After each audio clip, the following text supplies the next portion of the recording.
चलो देखते हैं। आज से हम थोड़ा सा फिजिक्स के पहले चैप्टर का क्विक रिवीजन, तेजी से हम थोड़ा सा रिवीजन कर लें, क्योंकि परीक्षाएं मात्र 20 दिन के आसपास रह गई हैं, उससे भी कम या थोड़ा सा, तो हम लोग इसका रिवीजन कर लें।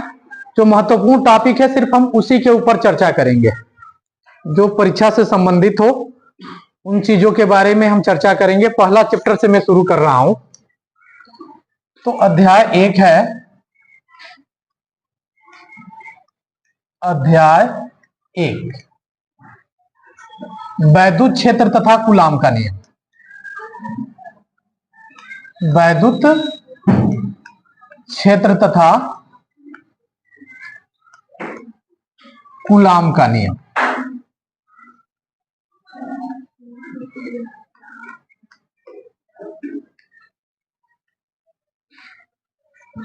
Electric field and coulombs law.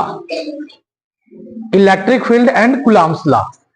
इसमें सबसे पहले हम बात करेंगे वैद्युत आवेश के बारे में। आवेश, इलेक्ट्रिक चार्ज।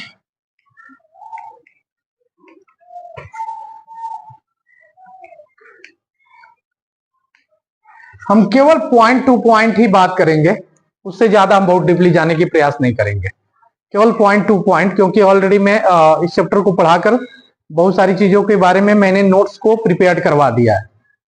अब हम केवल इसके बारे में चर्चा करेंगे। सबसे पहले जानते हैं कि विद्युत आवेश क्या होता है।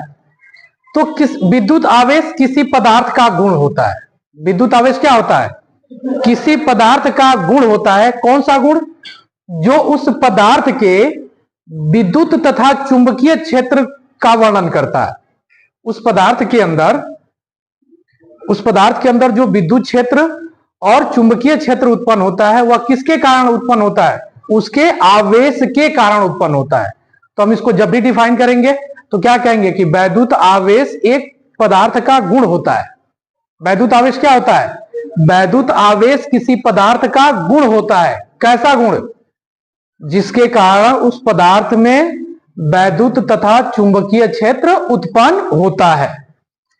यह एक अदिश राशि है। पहले हम देख लें वैद्युत आवेश पदार्थ का क्या होता है? गुण होता है।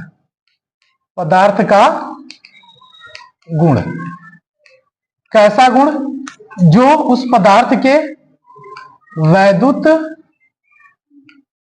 तथा कौन सा? चुंबकीय क्षेत्र को व्यक्त करता है। उस पदार्थ के वैद्युत तथा चुंबकीय क्षेत्र को व्यक्त करता है। यह एक अदिश राशि है। फिर तुमसे पूछा जाएगा यह कैसी राशि है? अदिश राशि है। फिर पूछा जाएगा कि एसआई पद्धति में इसका मात्रक। तो एसआई पद्धति में, एसआई का पूरा नाम हमने बताया था क्या? International system of the units. Hindi में क्या कहते हैं? मात्रकों की अंतरराष्ट्रीय प्रणाली। मात्रकों की अंतरराष्ट्रीय प्रणाली।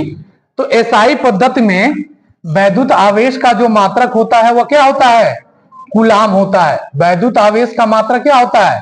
कूलाम होता है। जबकि सीजीएस पद्धति में वैद्युत आवेश का मात्रक जो होता है वह इलेक्ट्रोस्टैटिक कूलाम होता है। इलेक्ट्रोस्टैटिक कूलाम, एकदम इसको याद रखना। इसकी बीमा की चर्चा हम आगे करेंगे, क्योंकि अभी आगे फार्मूला मैं बताऊंगा। Q बराबर होता है I इंटू कितना? T। I इंटू क्या होता है? T। तो अगर इसकी बीमा की बात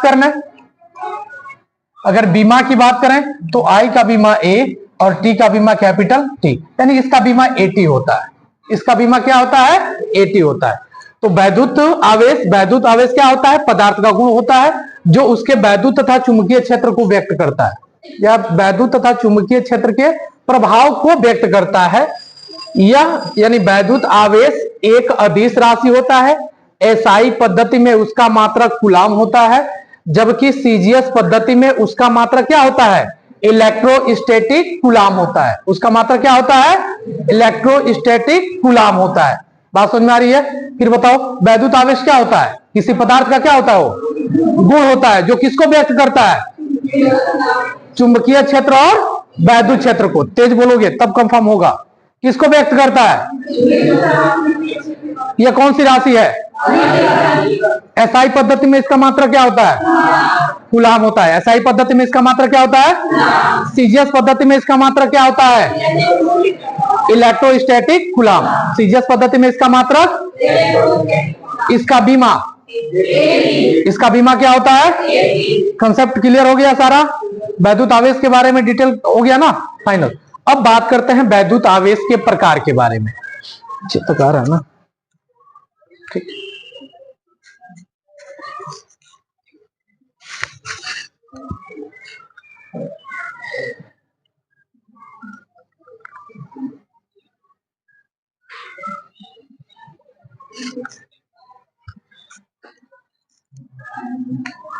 इसके प्रकार के बारे में तो वैद्युत आवेश मुख्य रूप से अगर कहें तो वैद्युत आवेश दो प्रकार का होता है।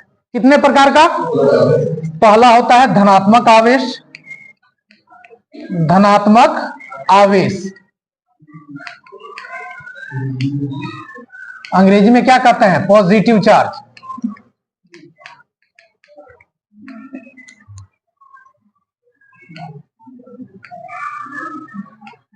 और दूसरा होता है क्या?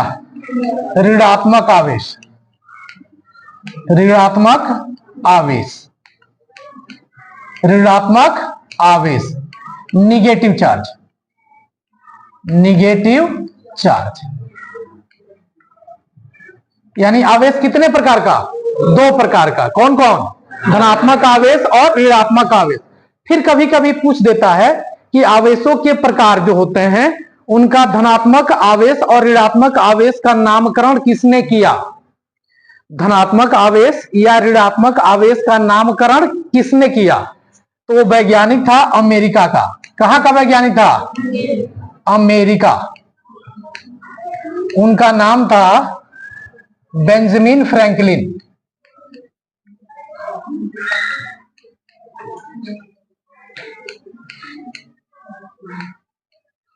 उनका पूरा नाम क्या था? Benjamin Franklin. उनका पूरा नाम क्या था? यानी आवेश कितने प्रकार के? दो प्रकार के। कौन कौन? धनात्मक आवेश, ऋणात्मक आवेश। इनका नामकरण, धनात्मक आवेश और ऋणात्मक आवेश का नामकरण किसने किया? बेंजामिन फ्रैंकलिन ने। कहां के निवासी थे? अमेरिका के निवासी थे। तो सबसे पहले जानते हैं कि धनात्मक आवेश क्या होता है। तो अगर कहीं पर इलेक्ट्रॉनों की कमी हो जाती है, अगर किसी पदार्थ में इलेक्ट्रॉनों की कमी हो जाती है तो वहां पर उपस्थित आवेश धन आवेश होता है। वहां पर उपस्थित आवेश क्या होता है? धना आवेश होता है। जैसे अगर हम किसी कांच की छड़ को, किसको? कांच की छड़ को अगर हम रेशम पर रगड़ दें, कांच की छड़ को, जैसे ये मान लो कांच की छड़ है और अगर उसको हम रेशम पे ऐसे कुछ देर के लिए रगड़ दें तो होता क्या है कि इसके ऊपर पॉजिटिव चार्ज हो जाता है, आ जाता है। इसके ऊपर धनात्मक आवेश आ जाता है। क्यों? जैसे हम रगड़ेंगे तो इसमें से इलेक्ट्रॉन निकलकर कहां चले जाएंगे? रेशम में। इलेक्ट्रॉन निकलकर कहां चले जाएंगे? और वही तो नियम है कि जहां से इलेक्ट्रॉन निकलेंगे वहां पे कौन सा आवेश उत्पन्न हो जाएगा? धन आवेश या धनात्मक आवेश। वहां पे कौन सा आवेश उत्पन्न हो जाएगा? धनात्मक आवेश। और ऋणात्मक आवेश, जहां पर इलेक्ट्रॉनों की अधिकता हो जाती है वहां पर उपस्थित आवेश क्या हो जाता है? वहां पर उपस्थित आवेश ऋणात्मक आवेश होता है। जहां पर जहां पे इलेक्ट्रॉन की अधिकता हो जाती है वहां पे उपस्थित आवेश ऋणात्मक आवेश हो जाता है। जैसे जब क्या हो सकता है? एबोनाइट की छड़ को, किसको? एबोनाइट की छड़ को हम फर एक प्रकार का कपड़ा होता है, अगर फर पे रगड़ते हैं तो होता क्या है कि फर से कुछ इलेक्ट्रॉन निकलकर एबोनाइट की छड़ पर आ जाते हैं। फर से कुछ इलेक्ट्रॉन निकलकर एबोनाइट की छड़ पर आ जाएंगे तो एबोनाइट के ऊपर कौन सा आवेश आ जाएगा? ऋण आवेश आ जाएगा। तो धन आवेश, ऋण आवेश समझ में आया? धन आवेश कब उत्पन्न होता है? इलेक्ट्रॉनों की कमी होती है। कैसे होती है अभी हम आगे चर्चा करेंगे। और ऋण आवेश कब होता है? जब धन आवेश की जब इलेक्ट्रॉनों की अधिकता होती है। तो आवेश जो होता है वो कितने प्रकार का, कौन कौन? इसका नामकरण किसने किया था? कहां के वैज्ञानिक थे? कंफर्म है? धन आवेश कब उत्पन्न होता है?